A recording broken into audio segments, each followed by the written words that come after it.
This is Nate. Nate became a Christ follower 2 weeks ago and is still a bit giddy about it, though he's trying not to do cartwheels in public. Nate became a believer partly because of Kim. Yet oddly enough, Kim and Nate have never met. How is this possible? Well, let's take a look. Kim loved Jesus from an early age, and in college she had a huge impact on her friends. While most of her peers used their college years to, well, experiment, Kim didn't. She remained committed to her faith, and it showed.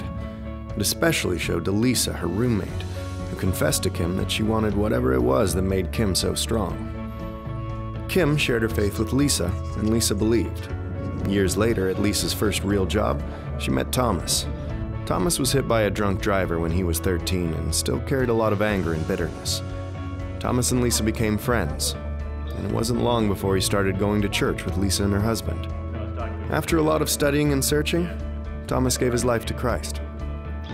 Fast forward a few years. Thomas became a public speaker and was often asked to speak at large events. See, when he became a believer, Thomas developed a new perspective on life. He stopped resenting what had been taken from him and started being thankful for the second chance he had been given. On one particular day, Thomas shared about overcoming hardship and what it means to choose joy. He was so passionate that a number of people were inspired to share a link to his video. The video of Thomas inspired James, too. And if anyone needed inspiration, it was him. James had a ton of issues.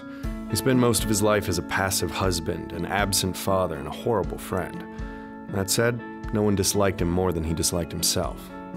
But everything changed the night he happened to watch Thomas online.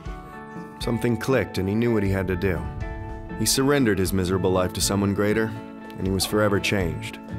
James fought hard to make up for the lost years with his family, and he also began working with young men who were in danger of throwing their lives away. One of those men was Nate. Nate didn't really know his own dad, and he had no real direction in life, ultimately bouncing from one bad decision to another. Because of that, he often found himself in trouble with the law. No one had ever showed him what it looked like to be a real man. That is, until he met James. James became the first father figure Nate ever had. He learned about honesty, self-control, humility, and integrity, and where those traits come from. 2 months later, Nate publicly declared his belief in Christ, and of course, James was there. Now you can see the connection. Nate was impacted by James, who was influenced by Thomas. Thomas on uncommon joy in Lisa, who learned of Jesus from Kim. Kim's relationship with God eventually led to Nate's. Funny how these two people have never met and never will.